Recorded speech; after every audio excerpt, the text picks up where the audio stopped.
Welcome to News Valdosta. I'm Taylor Williams, and this is your 6 o'clock news update. Monday evening, complaints were made to Valdosta police about gunshots. Valdosta police arrested a 15-year-old male suspect with the help of witnesses. Officers on the scene reported that there was evidence that the gun had been discharged within Valdosta city limits. The juvenile was detained and transported to RYDC in Thomasville. The City of Valdosta's Chamber of Commerce has released their publication of Progress Magazine, a publication that is produced semi-annually and showcases the business community. This edition focuses on building businesses with family and features third-generation businesses in the Valdosta community. The cover for this publication has the Astro Exterminating Services on the front cover. That business was established in 1969 as a family business. Scammers are calling Lowndes County citizens and demanding payment for missed court dates.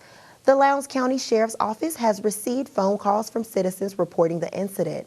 According to Lieutenant Stride Jones, no law enforcement agency would ever contact someone by telephone demanding payment. If you are contacted by someone demanding payment for missed court dates, contact the Lowndes County Sheriff's Office. Family and friends met on Valdosta State's campus this morning in memory of a former student who passed away over the holiday weekend. News Valdosta's Noelani Matthews tells us more about what happened and how the community is getting involved. I'm at the Valdosta State PE complex where a memorial service for Mike Kreft took place this morning. Mike took his own life the night of the 4th of July after fireworks triggered his post-traumatic stress disorder. Mike was often known as a former VSU football player, but he was also a combat veteran. He served in the U.S. Army 173rd Airborne Infantry in Afghanistan. Friends of Mike say they remember him as brave, caring, and a loving person.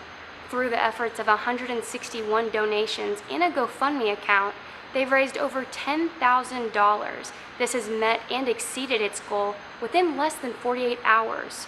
This will cover financial expenses and be given to his brother, John Kreft. The Valdosta community is now pushing PTSD awareness.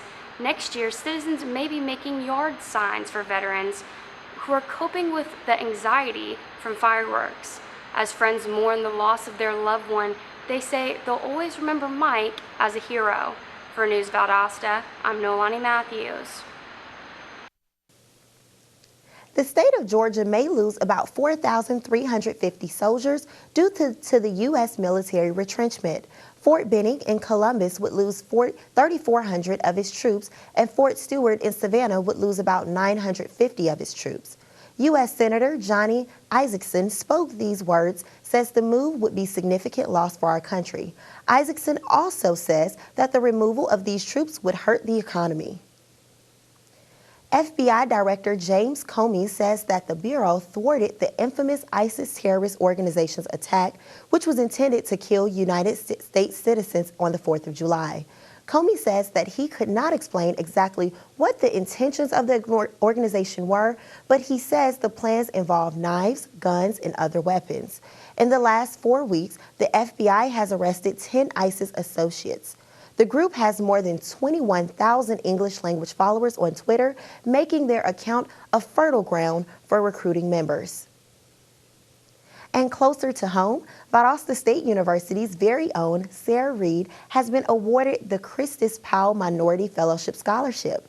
Reed already has a Bachelor's of Arts in Philosophy with a concentration in bioethics and pre-medicine from the University of Louisville. She arrived at VSU last fall and says she is excited to now be in the Marriage and Family Therapy program. For the weather this weekend, the temperatures will be in the high 90s with a 60% chance of rain tomorrow.